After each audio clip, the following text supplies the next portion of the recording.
We are on the air, Joe. Take it away. Okay, thank you. And we have a little bandwidth challenge to face today, but we're not intellectually challenged. At least my guests aren't. I may be. In January, President Obama called for an initiative in precision medicine, echoing President Nixon's call for a war on cancer some 45 years earlier in his State of the Union message. The heads of the National Institutes of Health and the National Cancer Institute wrote a perspective article in the New England Journal of Medicine about the initiative, and that's the focus of our discussion today. Medstro, which is a social networking site for physicians, has been hosting an NEJM Group Open Forum on all this, and the moderators of that discussion are with us. Welcome. We have with us Michael Guo, who's an MD, PhD candidate at Harvard, Dr. Anatolia Labaloy, who's a PhD candidate at the University of Pittsburgh, Julie Boyko, also from the University of Pittsburgh, who's an MD candidate, and Dr. Andrew Zimmelzak is a clinician and an informaticist at the Boston VA. Welcome to all of you. Thank you for having us. Well, Thank you. This was an interesting perspective and an interesting initiative from the president. And as I did a calculation this morning, when Richard Nixon announced his war on cancer, he committed $100 million to the effort, and in today's dollars, that would have been $283 million, and all we got from President Obama was $215 million. So I think we should ask him for an adjustment, perhaps. But that aside, what were the things that?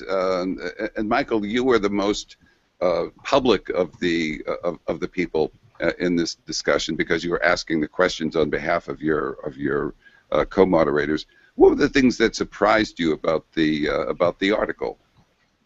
Yeah, I mean, I don't think the article in and of itself was all that surprising. It was kind of just laying out kind of framework for how this whole thing would work. It was trying to lay out what are the challenges, how are we going to assemble a cohort of 1 million people. I think I think one of the big surprises maybe perhaps that they were going to start with cancer, and that the argument being cancer will probably most advanced in our ability to do precision medicine, and then move forward to other, more common diseases or other diseases with genetic bases like type 2 diabetes and arthritis.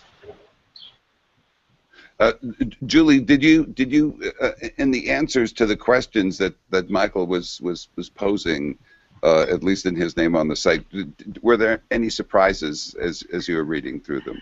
So, in collaboration with the NEJM Group and Medstro, we just recently came off of a discussion about genetic privacy. And so I had entered this precision medicine conversation thinking, wow, the public is concerned about their genetic privacy, they're concerned about getting it out there.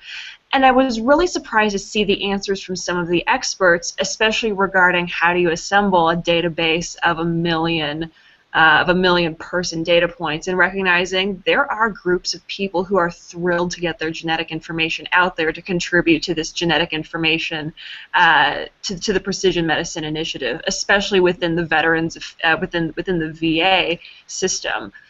That was really impressive, and there is, and I came into this discussion a bit skeptical about the ability to assemble this cohort, and I'm walking away feeling a lot more hopeful that this can be done. There was in the essay, in the perspective itself, there was a question about the common rule, which I had not heard of before. I know that probably governs the use of institutional review boards. Is that a hindrance to doing research now, or bringing together that cohort of 1 million? Any of you can answer that.